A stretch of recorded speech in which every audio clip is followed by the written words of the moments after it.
We're going to have a look at the EV Super Bowl commercials. Which ones were worth the money and which ones blew it? We will decide on the show today. CNN says, if you were to judge the US auto market by the Super Bowl ads, you'd think all the cars for sale today would be electric vehicles made by the world's long-established car makers.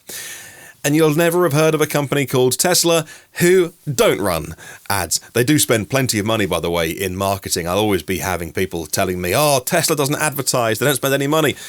Then why do I know people in the company with marketing in their job title? They just do it differently, brilliantly, wonderfully with things like referral schemes. They just don't buy Super Bowl ads, and that is fine for Tesla. The cost, $7 million for 30 seconds.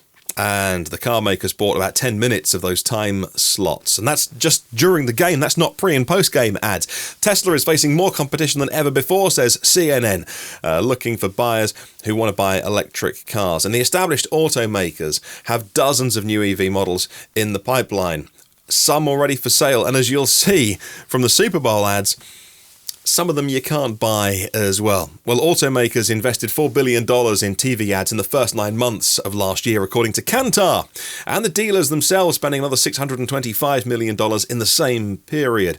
And yet, many of the cars advertised, not actually available to get into your driveway today.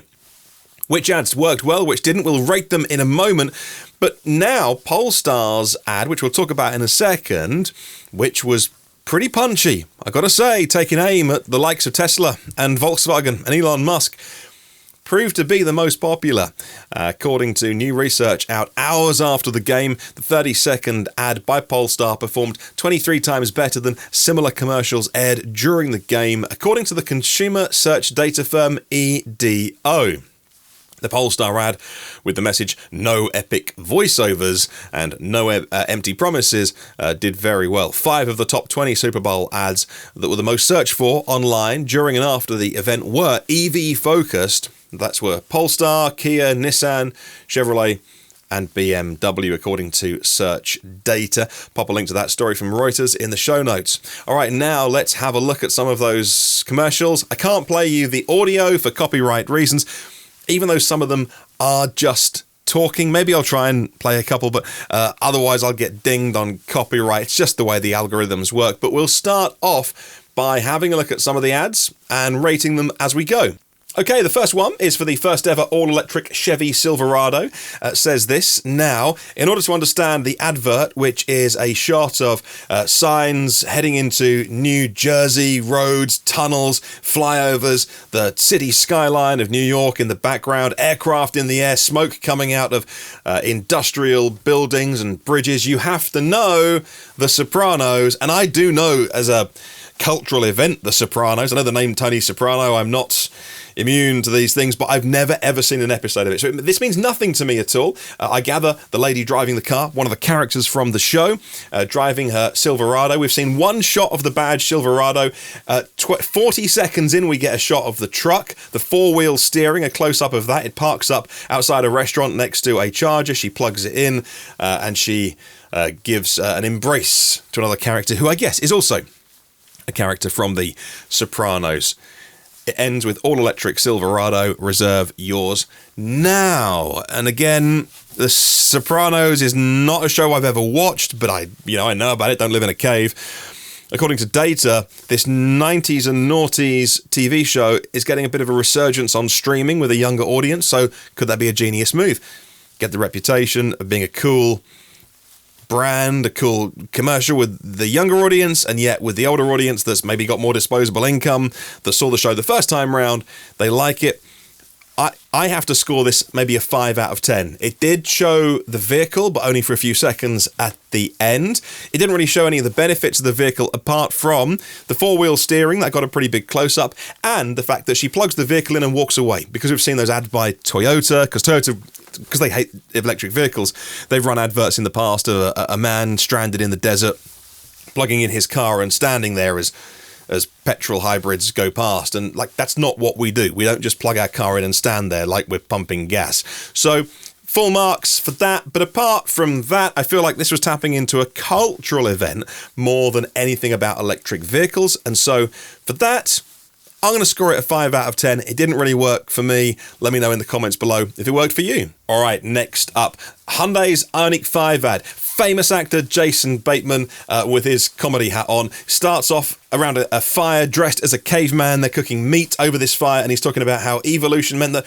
even language wasn't a thing. And then it goes to him carrying Cleopatra and saying that transport wasn't very evolved. It moves to a shot of him on a ship, explaining to some people around a map that the world is round. And then he talks about the telephone and even the television, how you couldn't touch a screen of a TV in the 1940s or 50s. It wasn't a touch screen. Then a shot of a very small, horrible little city car of 20 years ago, and then a shot of the Ioniq 5 and him saying, look, even electric vehicles have evolved. If you think they're a small, little, dinky city car that are horrible, they're not anymore. EVs have evolved. This is funny. I like him as an actor.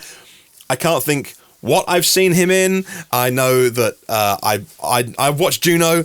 I don't watch a huge amount of TV and films, so he's one of those people that, I know he's been in that. But anyway, clearly a coup to get him, and it's a really funny commercial. And what I love so much about this is the messaging behind it, because this isn't just selling the Ioniq 5, and the car looks great, by the way.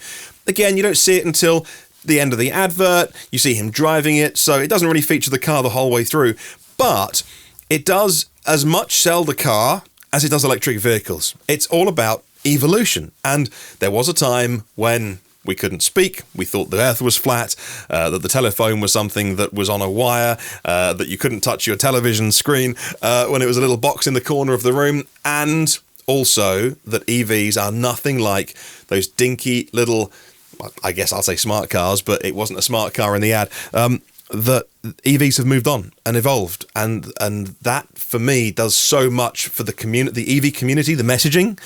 This sells EVs as much as the car. This, I'm giving a solid, I'm going to go 9 out of 10 for this, because it's funny, he's brilliant, he's recognisable, it's endorsing electric vehicles, he doesn't seem like a divisive character or an actor, and so this is brilliant. Well done, Hyundai, with the Ioniq 5 ad. Next up, Kia, the EV6 and Robodog. This is literally a little robotic, cute little dog, actually, on sale for $2.99 in a shop window. And he's looking out and he's seeing a chap plug in his Kia EV6, or actually put the charging cable back in, and he drives the car away. The whole thing is done to the song Total Eclipse of the Heart, which is why I can't play it to you, because that'd be copyright. The Robodog runs through the streets of a city, watching the Kia EV6 driving.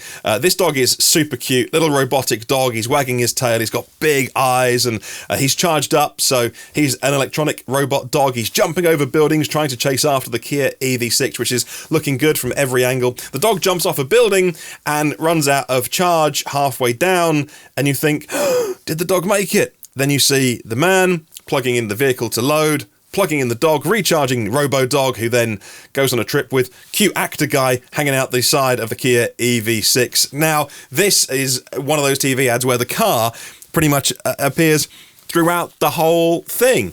It does sell a big benefit of electric vehicles in terms of the EV6, which is vehicle to load, because Robodog runs out of power. Who doesn't love dogs as well? Everyone loves a doggo, especially Robodoggo. This thing is cute. The car looks great. Unknown actor in it as well, but that wasn't the point. The car features all the way through, so this sells the EV6 really well.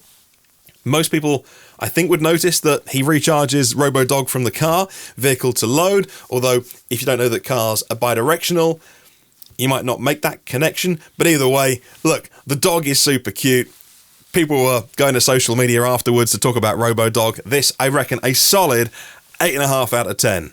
All right, next up, the BMW iX advert. This features Zeus, king of the gods, and Hera, his wife, goddess of marriage. Star power in this one. Arnold Schwarzenegger is Zeus. Hera is played by Salma Hayek, and they were the king and queen of Olympus. So this begins with Mount Olympus, where Arnie and Salma, Zeus and Hera, announce their retirement. And they say, where are you going? And they say, we are going to Palm Springs to sit by the pool. Anyway, Arnie appears annoyed that all the fellow retirees are making him recharge their rechargeable items with his powers of electric lightning from the end of his fingertips. We see the cute little Peggy, or Pegasus, the winged horse character animation thing.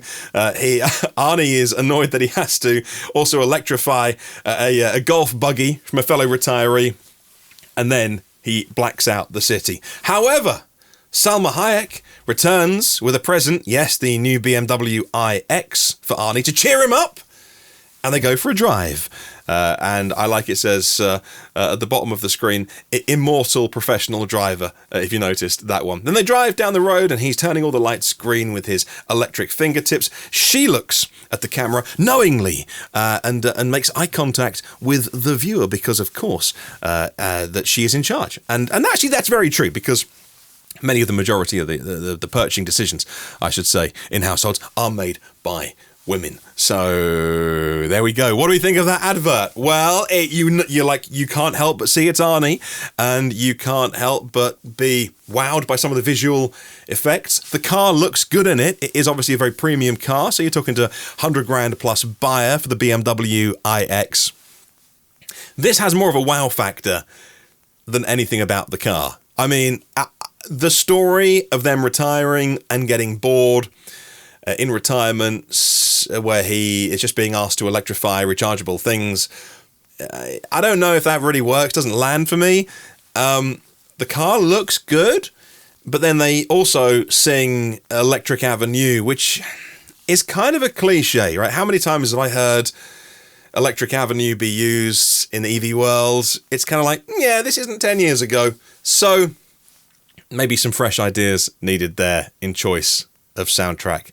I think it was good, better than the Silverado one. I'd give this a 6, maybe a 7 out of 10 just for the casting. All right, one more. No, 2 more, because we're going to do the Dr. Evil one. So Mike Myers reprises his role of Dr. Evil for General Motors. It begins with GM Tower, and he has taken over General Motors, and it's the cast of characters that you would know from the Austin Powers movies.